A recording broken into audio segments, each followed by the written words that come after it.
मंगलम भगवान वीरो मंगलम गौतमो गणी मंगलम कुंद कुंदाद्यो जैन धर्मोस्तु मंगलम सर्व मंगल मांगल्यम सर्व कल्याणकारकम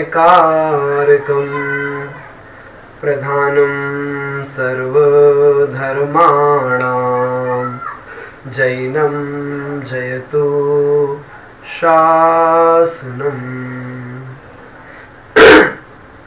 णमो अरिहंताणं णमो सिद्धाणं णमो आयर्याणं णमो उवज्झायाणं णमो लोये सव साहूणं। पंच परमेष्टि भगवान की जय। परम पूज्य आचार्य गुरुवर विद्यासागर जी महाराज की जय।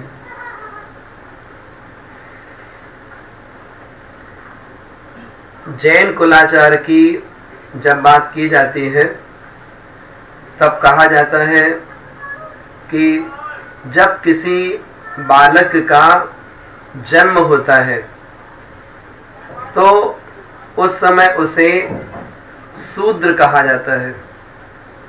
वही बालक जब 45 दिन का होता है तो अपने माता पिता के साथ में पहली बार वह मंदिर जाता है पूरे परिवार के साथ।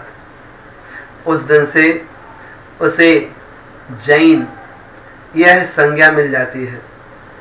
वही बालक धीरे धीरे जब बड़ा होता है, 8 वर्ष की उसकी उम्र होती है, उस समय कहते हैं कि अब ये श्रावक बनने के योग्य हो गया। उस समय जैन कुलाचार का संकल्प उससे कराया जाता है। अर्थात जैन कुल में जन्म हुआ है तो उसके आधार पर जो आचरण पालन करना होता है वह जैन कुलाचार कहलाता है। इसमें मुख्यतः 3 बातों का ध्यान दिया जाता है। नंबर 1 है देव दर्शन करना, नंबर 2 है पानी छानकर पीना और नंबर 3 रात्रि भोजन का त्याग करना। ऐसे करके सर्वप्रथम देव दर्शन की बात की जाती है। यहाँ पर जो दर्शन शब्द है वह श्रद्धा के रूप में लिया जाता है। तो वह श्रद्धा, वह समर्पण किसके प्रति है? वह समर्पण देव के प्रति है। यहाँ पर देव का मतलब है मंदिर जी में विराजमान अरिहंत परमेष्ठी और सिद्ध परमेष्ठी की जो जिन प्रतिमाएं हैं उन्हें हम देव शब्द से संबोधित करते हैं। वैसे देव का मतलब अरिहंत परमेष्ठी से लिया जाता है। तो हम उन अरिहंत परमेष्ठी का दर्शन करने के लिए मंदिर जा रहे हैं। कैसे जाएं मंदिर? अपने हाथों में चावल ले लिया, डिब्बी में चावल भरा है, थोड़े से बादाम रख दिए हैं, थोड़ी लौंग रख दी है, थोड़े से चिटक गरी के टुकड़े रख लिए हैं और अपने घर से बाहर चल रहे हैं नंगे पैर। अंतरंग में भावना है कि आज मुझे पुनः देवादिदेव अरहंत परमेष्ठी वृषभादि 24 तीर्थंकर उनके दर्शन करने का सौभाग्य प्राप्त होगा। और चले जा रहे हैं, चले जा रहे हैं। मन ही मन रमोकार मंत्र का स्मरण चलता है। लोग रास्ते में दिख जाते हैं, साधर्मी दिख जाते हैं, लेकिन हम तो मौन, नीचे देखते हुए, किसी जीव की हिंसा हमारे द्वारा ना हो, हमारे पैरों में कोई चींटी आकर मर ना जाए, तो बस पवित्रता के साथ में चलते जा रहे हैं मंदिर। और दूर से ही मंदिर का कलश दिखाई पड़ता है, कभी मंदिर का शिखर दिखाई पड़ता है, और हम पहुंच गए। देखते हैं वहाँ पर एक टंकी में छना हुआ पानी रखा हुआ है। उस पानी से अपने दोनों पैरों को बड़ी ही शांति के साथ हमने धो लिया और अंदर की ओर जाते हैं। एक कमरा, दो कमरा, ये मंदिर जी के प्रवेश द्वार पे आ गए। उस दहरी को हमने 3 बार प्रणाम किया और अपने मस्तक पर लगाया। और ये भावना भाई, नव देवताओं में यह जो विशाल पूरा मंदिर है, इसे हम चैत्यालय इस नाम से पुकारते हैं। तो उस मंदिर को प्रणाम किया और अपना दाहिना पैर मंदिर के प्रवेश द्वार के अंदर बढ़ाया और हमें साक्षात अरिहंत परमेष्ठी के समान भगवान जिनेंद्र की प्रतिमा के दर्शन हुए। हम दाईं ओर या बाईं ओर खड़े होकर के दर्शन करने को तैयार हैं। जहाँ पर हम खड़े हुए हैं, हमने देख लिया कि हमारे पीछे किसी को दिक्कत नहीं है। दोनों पैरों से हम खड़े होकर भगवान के दर्शन कर रहे हैं। ये देव दर्शन विधि बता रहे हैं। एक पैर से नहीं खड़े होना आपको, दोनों पैर से खड़े होइए भगवान के दर्शन करने के लिए। और नेत्र खुले हुए हैं, हाथ जुड़े हुए हैं और वो हाथ प्रार्थना मुद्रा में हैं और भगवान को निहार रहे हैं, निहार रहे हैं। अभी कुछ नहीं बोला हमने।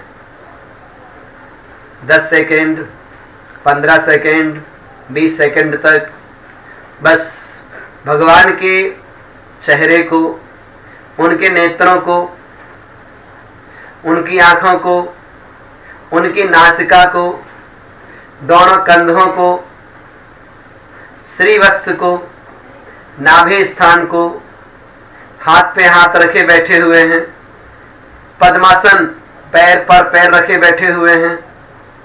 बस निहारते हैं। 10 सेकेंड, 15 सेकेंड, 20 सेकेंड। ये मत सोचना मुझे कोई देख रहा है, ये मत सोचना कोई कहेगा ये तो बस खड़े हुए हैं यहाँ पर, यहाँ से हटते ही नहीं है। कुछ मत सोचिएगा, भगवान को निहारिए। फिर इसके बाद में णमोकार मंत्र बोलते हैं, चत्तारी मंगल पाठ बोलते हैं। जो भी आपको स्तुति आती हैं उन स्तुति को बोलते हैं, भगवान का गुणानुवाद करते हैं। और जब प्रवेश कर रहे थे, उस जनालय को प्रणाम कर रहे थे, उस समय ओम जय जय जय नमोस्तु नमोस्तु नमोस्तु ऐसा कह करके प्रवेश किया था। आप बोलेंगे 3 बार जयकारा क्यों लगाते हैं? पहला जयकारा है, हे भगवान, आपने 5 इंद्रिय और मन के विषयों को जीत लिया है, इसलिए आपकी जय हो। हम पुनः जय बोलते हैं, हे भगवान, आपने 4 घातिया कर्म रूपी शत्रुओं को नष्ट कर दिया, इसलिए आपकी जय हो। पुनः बोलते हैं, हे भगवान, आप अनंत ज्ञान, अनंत दर्शन, अनंत सुख और अनंत वीर्य, ये जो अनंत चतुष्टय है, इनसे आप सहित हैं, इसलिए आपकी जय हो। 3 प्रकार भगवान की जयकारा लगाने के बाद में अंदर गए थे, खड़े हुए हैं, भगवान को निहार रहे हैं, रमोकार मंत्र बोला है, चत्तारी मंगल पाठ बोला है, स्तुति बोली है। हमारे हाथ में जो वो द्रव्य है, उस द्रव्य को लेकर भगवान के सामने समर्पित कर देते हैं। एक भी दाना हमारे द्वारा जमीन में ना गिरने पाए, वह द्रव्य बड़ी ही श्रद्धा पूर्वक, विनय पूर्वक समर्पित करते हैं और उस समय ये भावना भाते हैं, हे भगवान जिनेंद्र, यह अर्घ्य आपके समीप समर्पित कर रहा हूँ, मुझे अनर्घ पद की प्राप्ति हो, मुझे अमूल्य पद की प्राप्ति हो। भगवान को प्रणाम करते हैं। आपने एक बार प्रणाम किया, कभी आपका मन और अच्छा है, आप दूसरी बार प्रणाम करिए। आपका मन और अच्छा आह्लादित है, 3 बार प्रणाम करिए, वहां कोई कुछ कहेगा नहीं आपसे। जिस समय हम प्रणाम करते हैं तो हम कैसे प्रणाम करते हैं? कोई लोग होते हैं जिन्होंने अपना मात्र सिर झुका दिया, तो एक अंग से प्रणाम किया। किसी ने हाथ जोड़ लिए, 2 अंग से प्रणाम किया। किसी ने हाथ जोड़े और सिर झुका दिया, 3 अंगों से प्रणाम किया। कोई घुटनों के बल बैठ जाते हैं और हाथ जोड़ लेते हैं। आपने 4 अंगों से प्रणाम किया, लेकिन कहा गया है कम से कम पंचांग से तो प्रणाम करिए। 3 लोग के नाथ के पास बैठे हुए हैं। पंचांग अर्थात दोनों घुटने जमीन पर हैं, दोनों हाथ भी जमीन पर हैं, और जो हमारा ललाट, हमारा जो सिर है, इसको भी हमने जमीन में रख दिया। उस मंदिर की पवित्र भूमि, उस मंदिर की पवित्र भूमि जहाँ पर हो सकता है थोड़ा धूल भी लगी हो, वह धूल भी हमारे ललाट पर आके लग गई। पंचांग से कम प्रणाम करिए, और गवासन से भी प्रणाम कर सकते हैं। जैसे वह गाय है, जिस समय बैठती है अपने पैरों को पीछे कर लेती है। आपने देखा होगा मुनि महाराज जब नमस्कार करते हैं मंदिर में भगवान जी को, उस समय उनके दोनों पैर पीछे होते हैं और वो अपने हाथों को जमीन पे रखते हैं, पिछिका उनके हाथ में रहती, सिर भी जमीन पे रख देते हैं। वैसे हमें भी गवासन से नमस्कार करना चाहिए। 2 आसन मुख्य रूप से प्रचलित हैं, पंचांग नमस्कार और गवासन से नमस्कार। कोई लोग ऐसे होते हैं जो साष्टांग प्रणाम करते हैं, अर्थात पेट के बल और जमीन पे लेट जाते हैं। वही प्रक्रिया है, लेकिन वो अपने यहाँ पर प्रसिद्ध नहीं है। 2 प्रकार के नमस्कार प्रसिद्ध हैं। भगवान को प्रणाम किया, और कई बार मन होता है चलो 9 बार णमोकार मंत्र का स्मरण भी कर लेते हैं। वहीं पर आपने बड़े भक्ति भाव से 9 बार णमोकार मंत्र बोला। कई बार जिन तीर्थंकर की प्रतिमा है, उन तीर्थंकर का हम अर्घ बोल देते हैं। कई बार जिन तीर्थंकर की प्रतिमा वहां विराजमान हैं, उन तीर्थंकरों का 9 बार हम जाप कर लेते हैं। हम देखते हैं बहुत से मंदिरों में कई वेदियां होती हैं। आपने एक वेदी के दर्शन किए, दूसरी के दर्शन किए, तीसरी वेदी के दर्शन किए, तो हर वेदी में पंचांग नमस्कार करना चाहिए। हर वेदी में जो आप द्रव्य लेकर के आए हैं वो चढ़ानी चाहिए। ऐसे बड़े भक्तिभाव से सारे भगवान को देखिएगा। अगर किसी वेदी में 7 भगवान विराजमान हैं तो सातों भगवान का चेहरा देखिए, हाथ जुड़े हुए हैं सभी भगवान की ओर, देख देख करके कम से कम प्रणाम तो करें। उसके बाद में फिर पंचांग नमस्कार रूप सबको नमस्तु करते हैं और खड़े होकर के सारे भगवान को देखते हैं। एक एक भगवान के प्रति वह नमोस्तु का भाव हमारे अंतरंग में आना चाहिए। क्या है ये हमारी विनय है। किसके प्रति?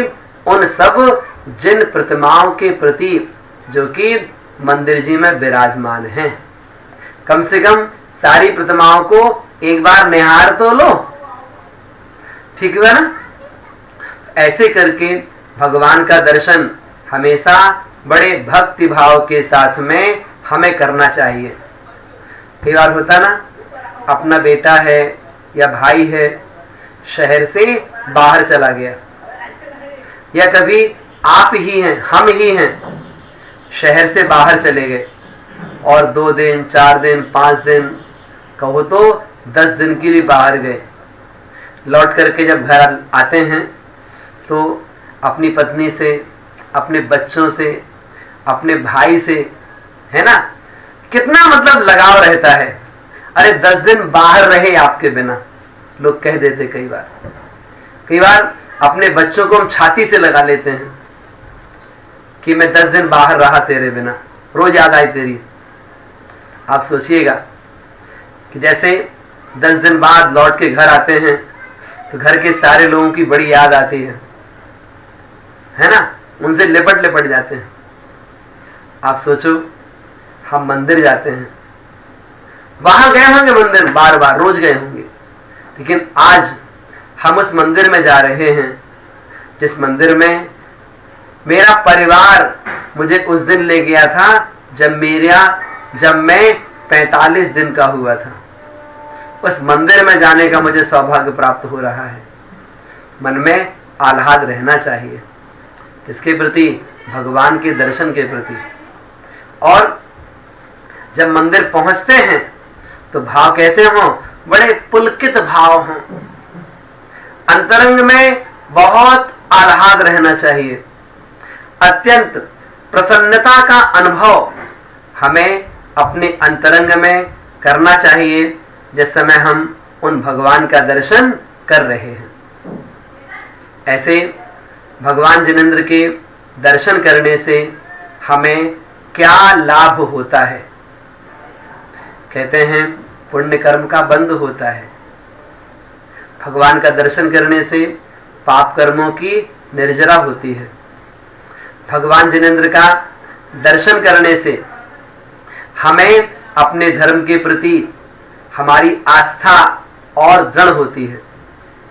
भगवान का दर्शन करने से हमें मालूम पड़ता है कि वास्तव में भगवान का स्वरूप क्या होता है, जिसके पास में कोई परिग्रह नहीं, जिन्हें किसी से ममत्व नहीं, अहंकार नहीं, ममकार नहीं, जो वीतरागी होते हैं। आप सोचिएगा, आप हमारे भगवान कैसे हैं? हमारे भगवान वीतराग हैं। उन्हें किसी से राग भाव नहीं, किसी से द्वेष भाव नहीं। आप पूजा करो तो खुश नहीं होंगे, आप पूजा ना करो तो नाराज नहीं होंगे, हफ्ते में 1 दिन जाओ तो परेशान नहीं होंगे, रोज जाओ तो खुश नहीं होंगे।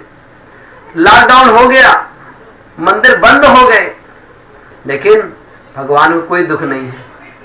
भगवान भगवान हैं। जब खुलेगा तब जाएंगे, प्रसन्न चित्त होकर के जाएंगे। अभी जाने नहीं मिलता है। हम मानते हैं, कई बार आंखों में आंसू आ जाते हैं कि हे भगवान, मुझे आपके दर्शन नहीं मिल पा रहे, हमारी विधि पूरी नहीं हो पा रही, मजबूरी है। तो भावपूर्वक अपने घर में रह करके ही उन भगवान के दर्शन बड़े भक्ति भाव से कर सकते हैं।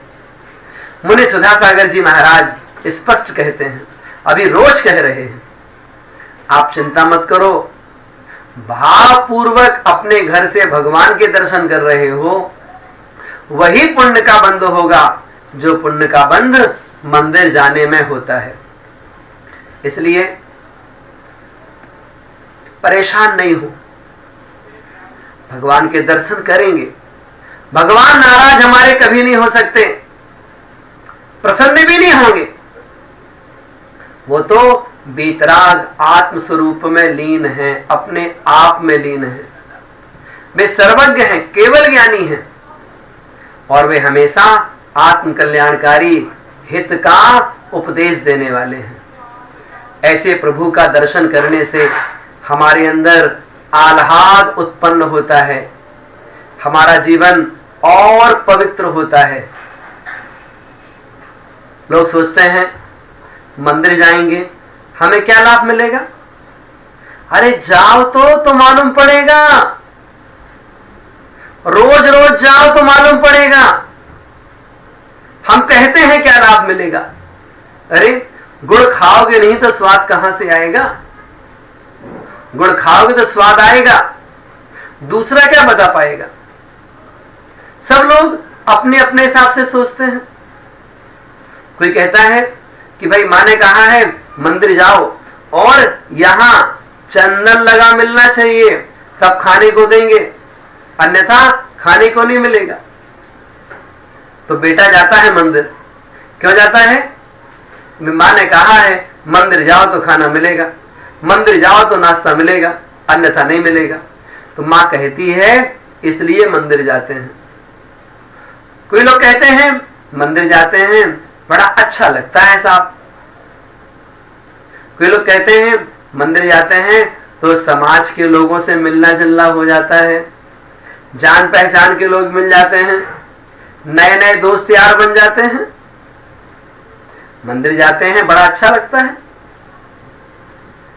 तरह तरह से लोग इस बात का निर्णय करते हैं कि हम मंदिर क्यों जा रहे हैं।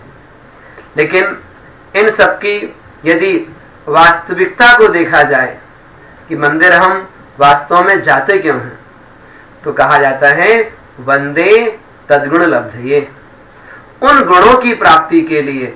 हे भगवान जिनेंद्र, जैसे आप बन गए हैं हम भी वैसे बने, आपके समान गुणों की प्राप्ति हमें भी हो, इस मांगलिक भावना के साथ में हम मंदिर जाते हैं।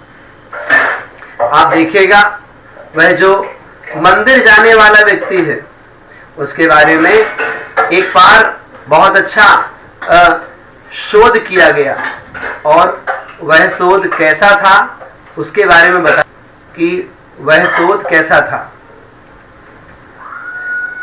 कैसा था शोध वह, तो उसके बारे में कहते हैं एक व्यक्ति को मंदिर भेजा गया।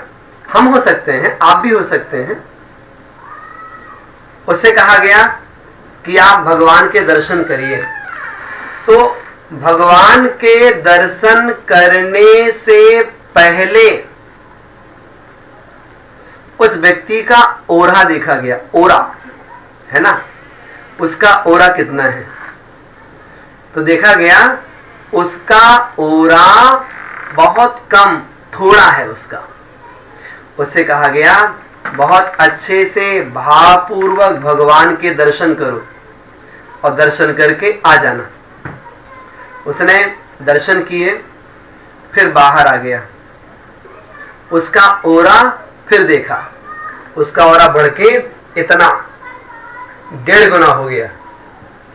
उससे फिर कहा गया फिर आप मंदिर जाओ और भक्ति भाव से भगवान की 3 परिक्रमा लगाओ, और वह परिक्रमा लगाने तैयार हो गया। आपको पता है शास्त्रों में भगवान की परिक्रमा लगाने का भी विधान है। कैसे कहा गया है?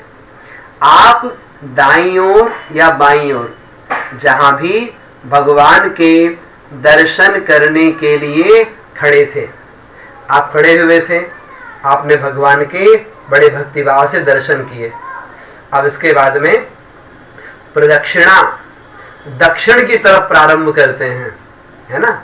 आप बोलते हैं ना क्लॉकवाइज, वैसे भगवान की परिक्रमा देते हैं। जब परिक्रमा प्रारंभ की जाती है, सबसे पहले जहां खड़े हैं वहां पर ये ऐसे 3 बार आवर्त करते हैं और फिर एक बार सिरोन्नति, अपना सिर झुकाते हैं। इसके बाद में फिर वहां से प्रदक्षिणा करते हुए साइड में आए। हमने साइड से भगवान को देखा, देख करके वहां पुनः 3 बार आवर्त की और एक सिरोन्नति। फिर पीछे की ओर गए, भगवान की प्रतिमाएं विराजमान हैं, उनके पीछे की तरफ पहुंचते हैं। वहां जाकर के पुनः हाथ जुड़े हुए हैं, 3 प्रदक्षिणा हाथों से, आवर्त बोलते हैं इसे, और एक सिरोन्नति। इसके बाद में फिर घूम करके इधर दाईं ओर आ गए, वहां सामने से दर्शन किए। दोनों आजू बाजू और आगे पीछे, आजू बाजू और आगे पीछे, तो चारों तरफ 3 बार आवर्त और एक सिरोन्नति। पहली बार परिक्रमा देते समय ऐसा किया जाता है। फिर जब दूसरी बार परिक्रमा करते हैं तो उसमें आवर्त करने की आवश्यकता नहीं है, मात्र सिरोन्नति, अपना सिर झुकाया, ये चारों तरफ करेंगे। तीसरी बार फिर परिक्रमा लगाई और तीसरी बार में भी केवल ऐसे अपना सिर झुकाते हैं, आवर्त करने की आवश्यकता नहीं होती। ऐसे करके ये प्रदक्षिणा की विधि बताई जाती है और प्रदक्षिणा हमेशा इसी प्रकार करिएगा। और ये देव दर्शन विधि के अंतर्गत की प्रक्रिया है, इस प्रक्रिया को करना चाहिए। हम मंदिर जाते हैं, दर्शन भी करते हैं, परिक्रमा भी लगाते हैं, लेकिन हमारे पास समय कम होता है, अथवा समय हमारे पास होता भी है तो हम इस विधि के लिए ज्यादा समय नहीं दे पाते। परिक्रमा लगानी भी होगी तो बहुत फास्ट लगाएंगे, जल्दी लगाएंगे। लगानी होगी तो कहो तो बस सीधे हाथ जोड़े हैं और चलते चले गए। कई बार ऐसा होता है हाथ भी नहीं जुड़े रहते, कई बार लोग हाथ नीचे कर लेते हैं और ऐसे चलते चलते चलते परिक्रमा लगाते हैं। आप सोचिएगा कि 3 लोग के नाथ के सामने खड़े हैं, देव दर्शन विधि सुन रहे हैं, तो विधि पूर्वक दर्शन करने चाहिए, श्रद्धा पूर्वक दर्शन करने चाहिए। तो यहां पर परिक्रमा जरूर लगाएं। ये बात अलग है कि किसी मंदिर में ऐसी कोई वेदी ही नहीं है जहां परिक्रमा लगाई जा सके, तो अलग बात होती है वो। लेकिन अगर परिक्रमा लगाने की जगह है तो अवश्य ही परिक्रमा लगाएं। बस इतना ध्यान रखें, जब हम सामने से गुजरते हैं परिक्रमा लगाने के लिए तो हमारे निकलने से किसी को डिस्टर्ब ना हो, किसी को परेशानी ना हो, और आराम से भगवान की परिक्रमा लगाएं। उस व्यक्ति ने क्या किया, परिक्रमा लगाई फिर बाहर आ गया, उसका ओरा फिर देखा, मालूम पड़ा उसका ओरा और बढ़ गया, कहते हैं 10 गुना हो गया। आप सोचिए, आप भगवान के संपर्क में आने से हमारी जो आत्मशक्ति है, हमारे शरीर की जो ऊर्जा है, अपने आप बढ़ने लगती है, अपने आप हमारे अंतरंग का पावर बढ़ने लग जाता है। ऐसे दर्शन करते हुए हम देखते हैं 2 कटोरे रखे हुए हैं, एक में जल रखा है, एक में गंधोदक रखा है। गंधोदक अर्थात सुगंधित जल। तो पहले हमने सामान्य जल से अपने हाथों को धोया, इसके बाद में जो गंधोदक है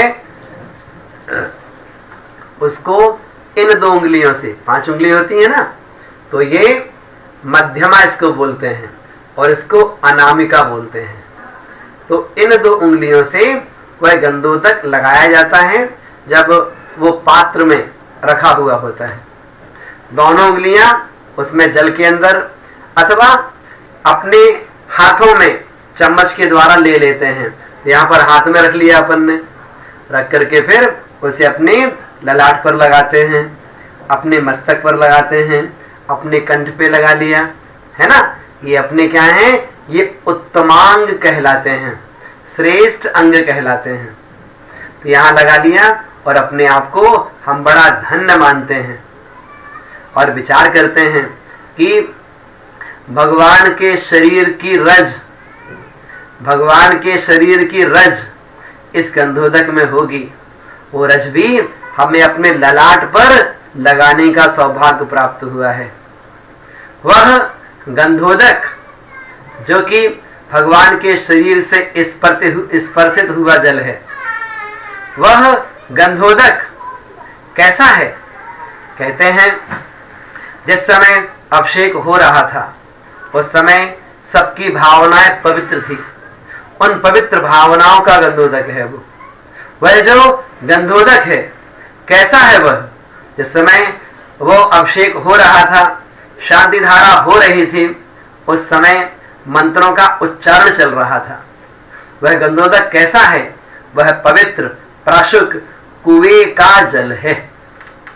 ऐसे करके उस पवित्र गंधोदक को अपने उत्तमांग पर लगाने के बाद में हम भावना भाते हैं कि ये आत्मा को पवित्र करने वाला है, निर्मल है और हमारे कर्मों के क्षय में कारण बनता है। इस प्रकार से जितनी भी क्रियाएं यहाँ पर की जाती हैं, हर एक क्रिया पुण्य बंध में कारण है, हर एक क्रिया हमारे जीवन को श्रेष्ठ बनाने वाली है।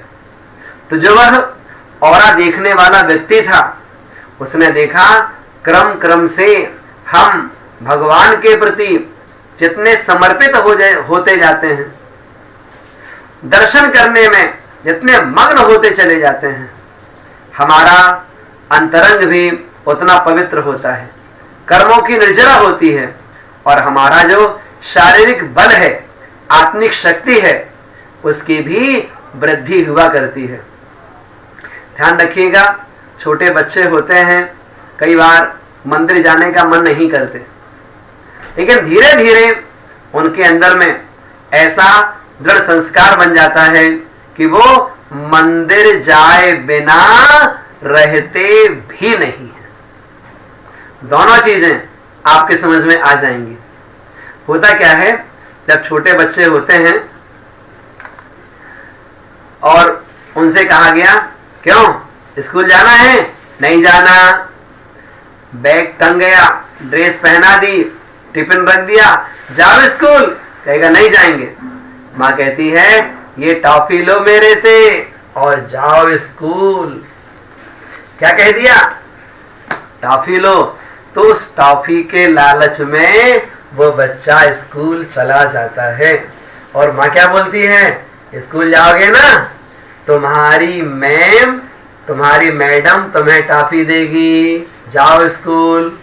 ऐसे वो लालच में जाता है। वही विद्यार्थी, वही बालक धीरे धीरे जब बड़ा होता है, 5th क्लास में आ गया, 6, 7 में आ गया, अब क्या हुआ? बोलो क्या हुआ? माँ जल्दी टिफिन दो, टाइम हो गया, स्कूल जाना है। पहले तो लालच में जाता था, लेकिन जब समझ आई कि पढ़ाई किए बिना चलेगा नहीं, पढ़ाई तो जीवन का लक्ष्य बन जाता है, वैसे ही मंदिर में जाते जाते जाते बार बार दर्शन करते करते उस मंदिर के बिना हम एक दिन भी नहीं रह पाते हैं। और मंदिर बंद हो जाए, मंदिर जाने ना मिले तो अंतरंग में बड़ी पीड़ा रहती है। होनी चाहिए पीड़ा, अंदर में लगना चाहिए,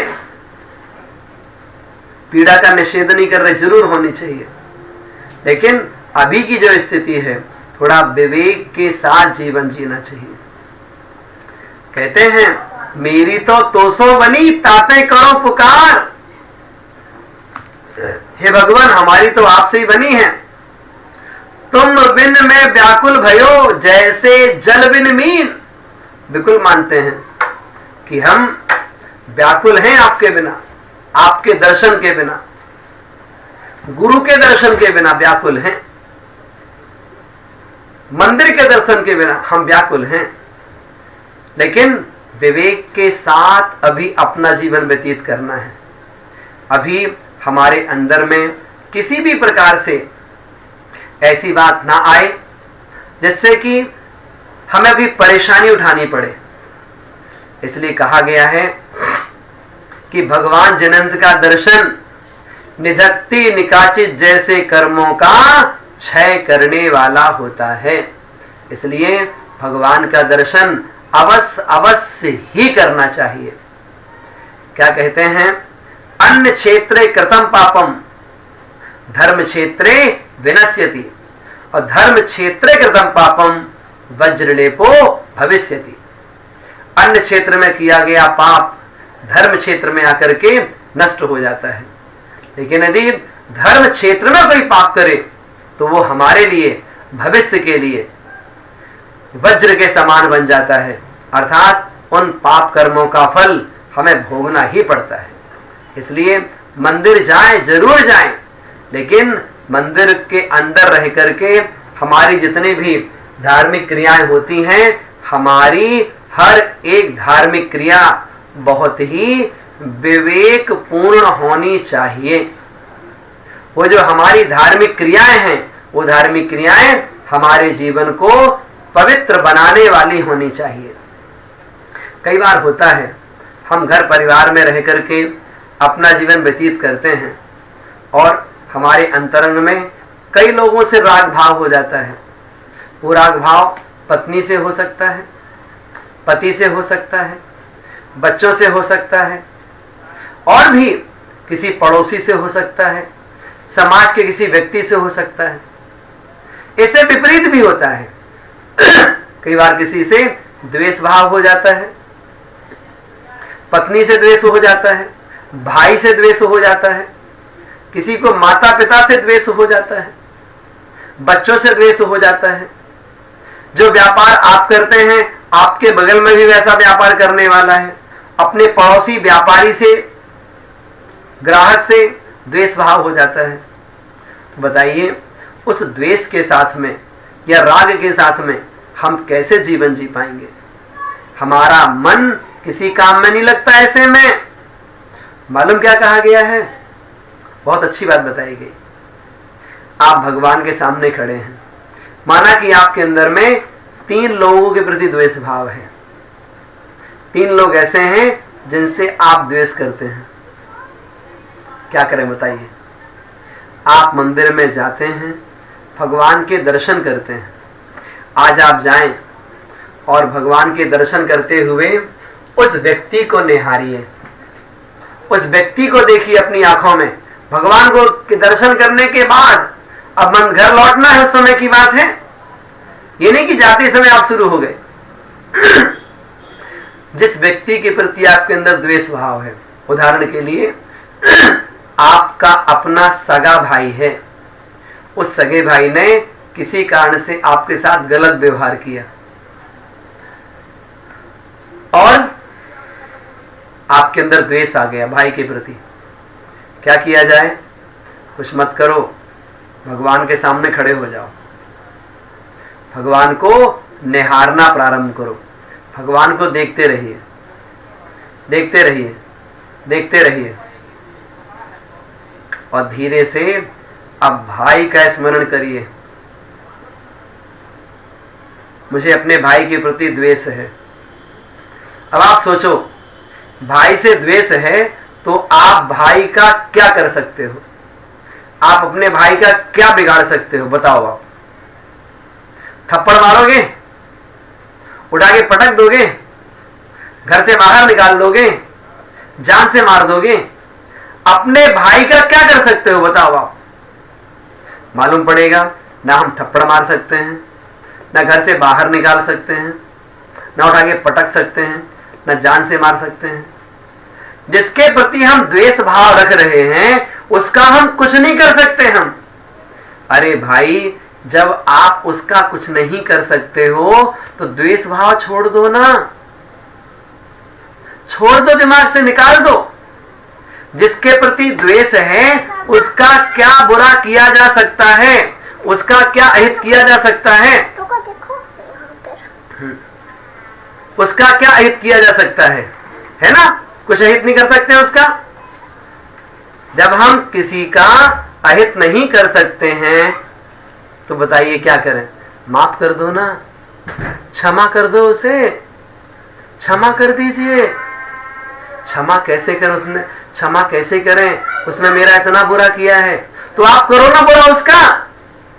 मालूम पड़ेगा हम कुछ नहीं कर सकते। भगवान के सामने खड़े हो और क्षमा कर दो उसे, माफ किया।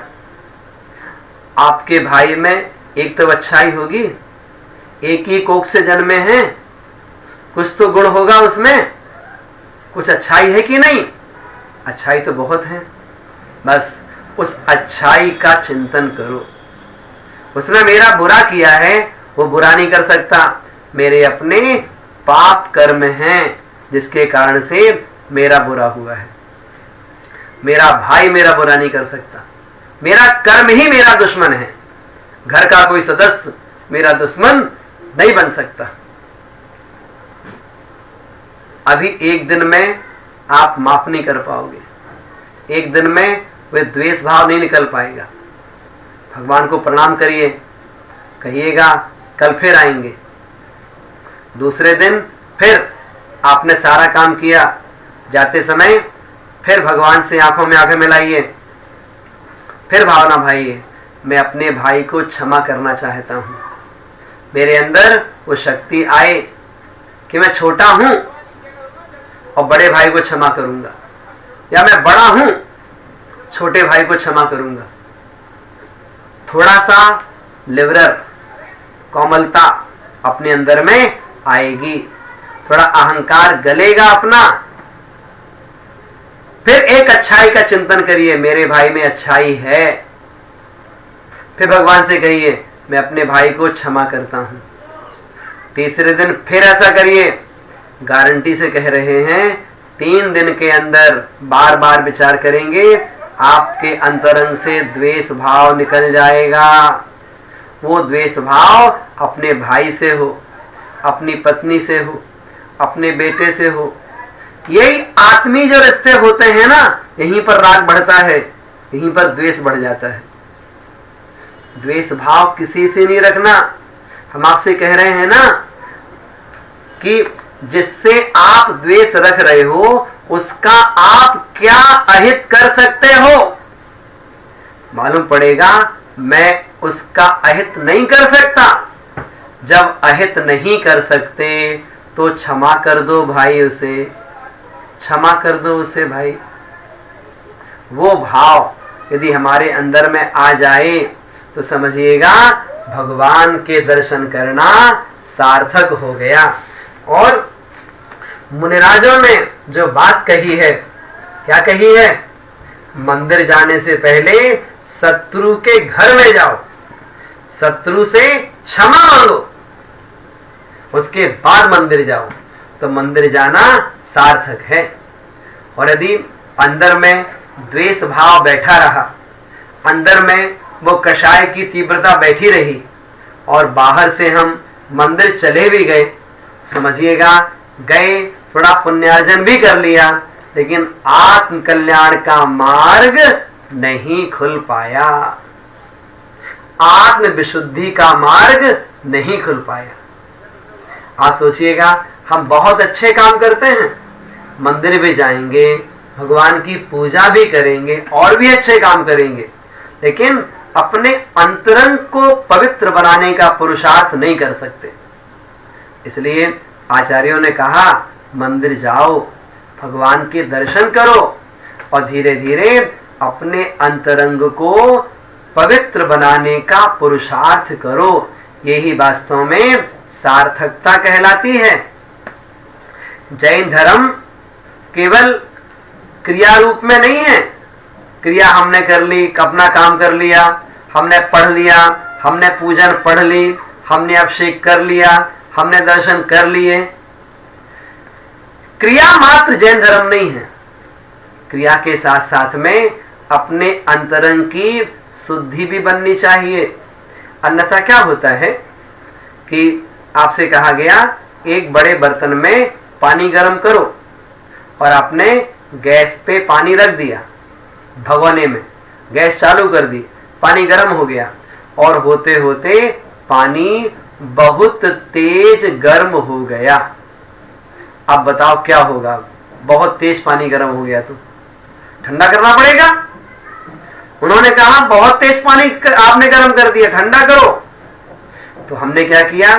पंखा चालू कर दिया और एक ऐसे कॉपी ले गए, अखबार ले गए और पानी को ऐसे हिला रहे, ऊपर से अखबार हिला रहे हैं, ठंडा हो जाओ पानी, ठंडा हो जाओ पानी।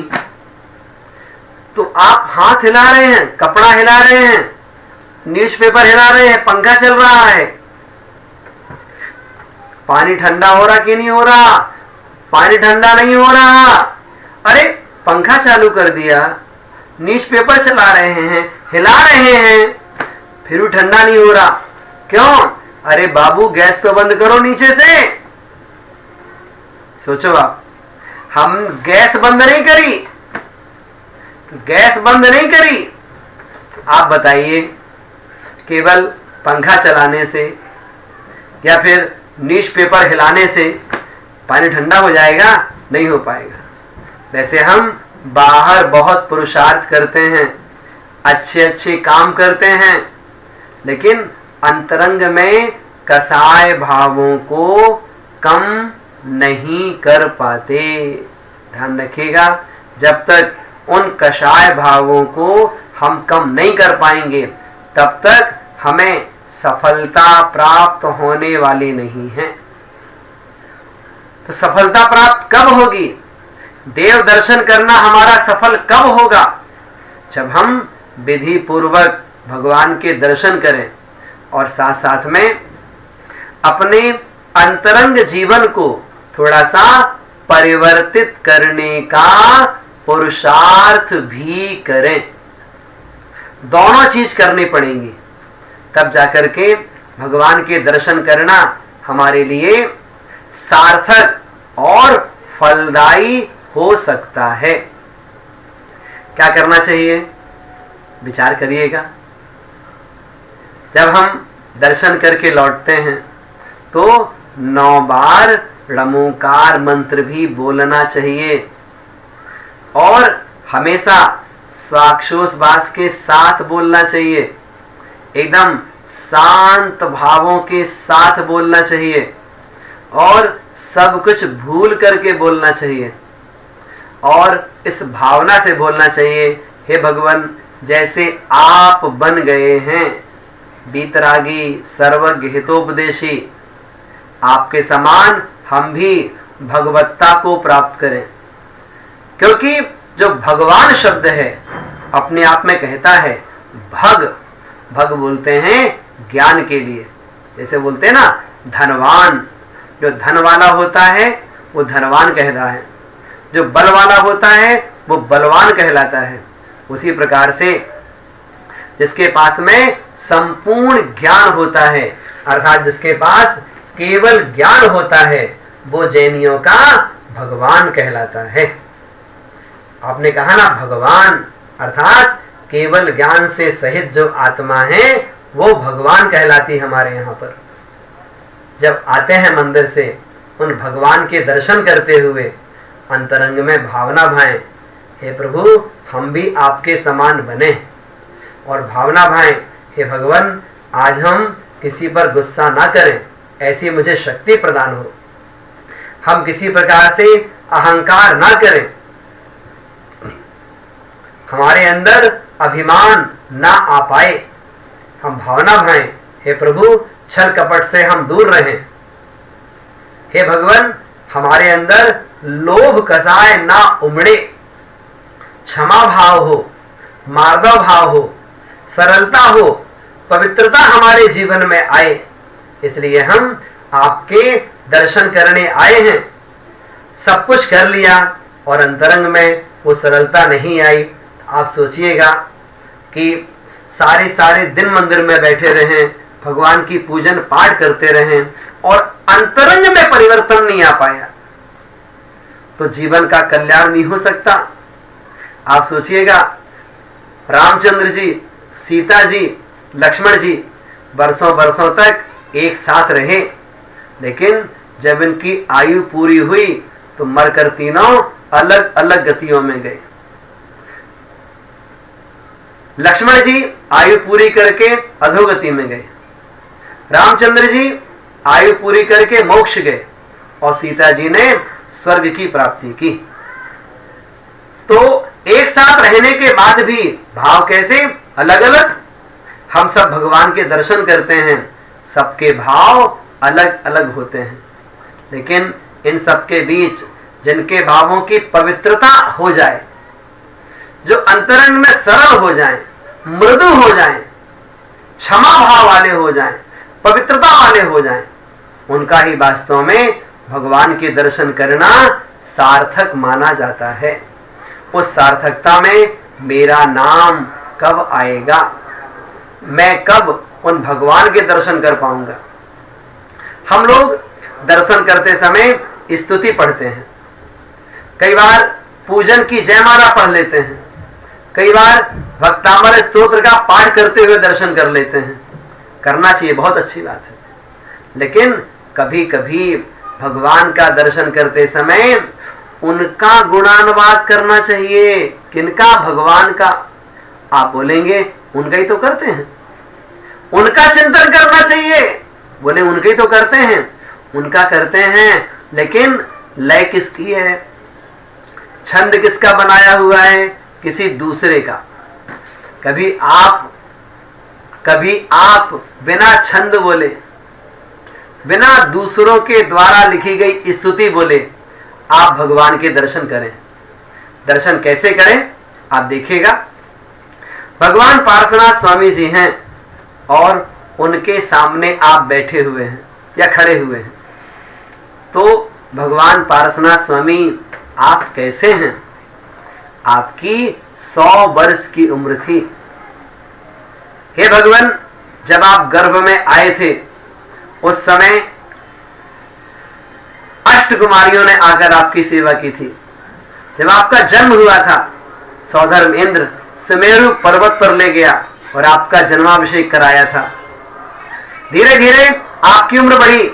जब आप 8 वर्ष के हुए थे तो आपने अणुव्रतों को धारण कर लिया। जब आपकी उम्र 30 वर्ष की थी उस समय आपने मुनि दीक्षा ले ली। हे भगवान, आपने 4 महीने तपस्या किया और क्या हुआ? कुछ नहीं। वह स्थान बिजौलिया अथवा अहि क्षेत्र, जहां पर वह संबर देव आपके ऊपर 7 दिनों तक लगातार कई प्रकार से उपसर्ग करता रहा, लेकिन आप अपने स्थान से हिले नहीं। आप मेरु के समान अचल, अडोल, अकंप उसी स्थान पर विराजमान रहे। सौधर्मेंद्र अपने स्थान पे कहीं नहीं आए गए, वो उन्हें चिंता नहीं हुई, लेकिन धरणेंद्र पद्मावती ने आकर के आपकी रक्षा की। धरणेंद्र आए, उन्होंने विशाल फण आपके सिर पर बना लिया। पद्मावती आई, उन्होंने उस फण के ऊपर वज्र का छत्र लगा दिया। उन दोनों ने मिलकर हे भगवान आपकी रक्षा की और आपको केवल ज्ञान की प्राप्ति हो गई। केवल ज्ञान के बाद आपका विशाल समोसन रचा और जब आपकी उम्र 100 वर्ष पूरे होने वाली थी, उसके 1 माह पहले आप पहुंच गए कहां? सम्मेद शिखर, कहां? स्वर्णभद्र कूट, और वहां विराजमान हो गए और वहां अपने 1 महीने बैठे रहे और फिर अघातिया कर्मों का क्षय करके वहां से निर्वाण को प्राप्त हो गए। ऐसे भगवान पार्श्वनाथ स्वामी आपकी जय हो। ऐसे स्तुति करनी चाहिए, है ना। हम अपने परिवार के लोगों से मिलते हैं, आप व्यापारी हैं, आपके यहाँ ग्राहक आता है, ग्राहक को देखते ही क्या याद करते हो? पिछले बार आया था, बहुत माल खरीद ले गया हमारे यहाँ से। उस व्यापारी का गुणानुवाद करते हो, उसके बारे में मन में विचार करते हो, अच्छा पैसा देकर जाता है ये व्यापारी हमारे लिए। अपने ग्राहक के बारे में विचारते हो, अपने बच्चों की अच्छाई, अपने बच्चों की प्रशंसा करते थकते नहीं हैं। मेरा बेटा अमेरिका में रहता है, मेरा बेटा लंदन में रहता है, ऑस्ट्रेलिया में रहता है, बड़ा डॉक्टर है वो, है ना, बड़ा ऑफिसर है वो, आईटी में है वो, उस कंपनी में काम करता है। उसकी प्रशंसा करते करते थकते नहीं है लोग, है ना। लेकिन मंदिर में भगवान की बात करें, हमें तो कुछ आते नहीं महावीर स्वामी के बारे में, हमें तो कुछ आते नहीं आदिनाथ भगवान के बारे में। तो पढ़िए ना, चिंतन करिए और भगवान के सामने खड़े होकर के अपने शब्दों से उनका गुणानुवाद करिए। वो जो आह्लाद आएगा, वह आह्लाद हमारे लिए कर्मों के क्षय में कारण बनेगा। भगवान से आत्मीयता बनेगी, वो आत्मीयता बनाने का पुरुषार्थ करना चाहिए। जब आत्मीयता बनेगी तो अटैचमेंट बढ़ेगा, वो बढ़ेगा तो भगवान के चरण छुए बिना हम घर नहीं आ सकते। तो धोती दुपट्टा बदल देंगे क्योंकि चरण छूना है। जब बदल लिए तो अभिषेक भी करेंगे, अभिषेक किया तो अर्घ भी चढ़ाएंगे, पूजन करने का मन हो जाएगा। इसलिए भगवान के गुणों से आत्मीयता बनाएं, अपने जीवन को अच्छा बनाएं। भगवान का देव दर्शन हम रोज करें, अभी नहीं कर पा रहे हैं तो घर पे ही बैठ करके माँ जिनवाणी के सामने हम पूजन आराधना जो भी आपको करना है, स्तुति जो पढ़ना आपको, वो करिए और अपने जीवन को सफल बनाइए। इसी मंगल भावना के साथ में आज की बात यहाँ पर पूर्ण करते हैं। आइए माँ जिनवाणी की स्तुति करते हैं। बोधि समाधि परिणाम शुद्धि स्वात्मोपलब्धि शिव सौख्य सिद्धि चिंतामणिं चिंतित वस्तु दाने त्वां वन्द्यमानस्य ममास्तु देवी। सभी लोग 9 बार नमोकार मंत्र का स्मरण करेंगे बहुत शांतिपूर्वक।